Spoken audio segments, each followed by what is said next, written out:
Hingga Jumat malam, banjir masih menggenangi puluhan rumah kampung Melayu Kecamatan Jatinegara, Jakarta Timur. Banjir akibat meluapnya Kali Ciliwung karena air kiriman dari Bogor telah merendam permukiman ini selama kurang lebih 24 jam.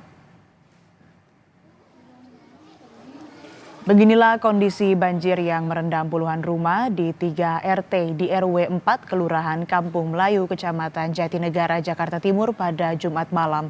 Banjir setinggi kurang lebih 75 cm masih merendam permukiman ini sejak kemarin.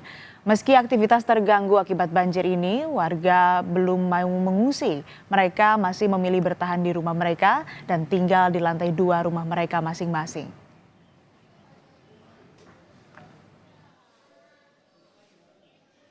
Berarti kalau dihitung-hitung udah berapa jam ini Pak RT banjirnya? Oh, dari kemarin ya, hampir 24 jam ya, hampir. Hampir 24 jam berarti ya, merendam. Ini masih air kiriman berarti ya Pak RT? Kiriman. Masih air kiriman dan udah 24 jam berarti, udah hampir 24 jam. Oke, berarti belum ada yang ngungsi juga Pak RT ya? Belum ada.